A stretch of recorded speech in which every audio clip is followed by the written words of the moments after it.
ನಗರದಲ್ಲಿ ಬೀದಿ ನಾಯಿಗಳ ಕಾಟಕ್ಕೆ ಜನ ತತ್ತರಿಸಿದ್ದಾರೆ. ಸಾರ್ವಜನಿಕರ ಸ್ಥಳದಲ್ಲಿ ಸಾವಿರಾರು ಬೀದಿ ನಾಯಿಗಳು ಪತ್ತೆಯಾಗಿವೆ. ದಿನ ಬೆಳಗಾದ್ರೆ ಸಾಕು, ರಸ್ತೆಗೆ ಬಂದ್ರೆ ಬೀದಿ ನಾಯಿಗಳು ದಾಳಿ ಮಾಡ್ತಿವೆ. ಇದರಿಂದ ರೇಬಿಸ್ ರೋಗ ಕೂಡ ಹೆಚ್ಚಾಗಿ ಕಂಡುಬರುತ್ತಿದೆ.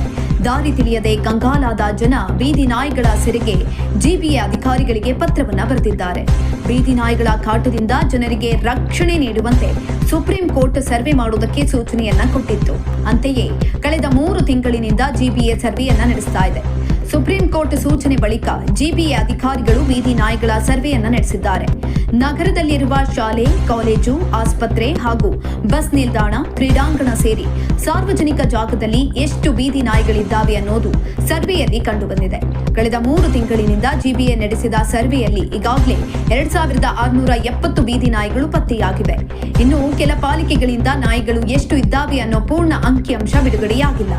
ಕೇಂದ್ರ ನಗರ ಪಾಲಿಕೆ 504 ಬೀದಿ ನಾಯಿಗಳು, ಉತ್ತರ ನಗರ ಪಾಲಿಕೆ 875 ಬೀದಿ ನಾಯಿಗಳು, ಪಶ್ಚಿಮ ನಗರ ಪಾಲಿಕೆ 591 ಬೀದಿ ನಾಯಿಗಳು, ದಕ್ಷಿಣ ನಗರ ಪಾಲಿಕೆ 331 ಬೀದಿ ನಾಯಿಗಳು, ಪೂರ್ವ ನಗರ ಪಾಲಿಕೆ 369 ಬೀದಿ ನಾಯಿಗಳು.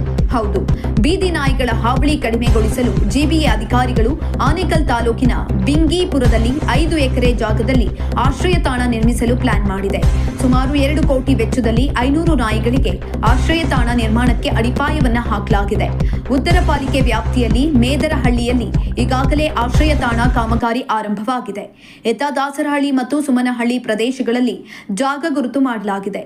ಒಟ್ಟಾರೆ ಬೀದಿ ನಾಯಿಗಳಿಗೆ ಆಶ್ರಯ ತಾಣ ನಿರ್ಮಿಸಿರುವುದರಿಂದ ಸಾರ್ವಜನಿಕರಿಗೆ ಕೊಂಚ ರಿಲೀಫ್ ಸಿಗಲಿದೆ.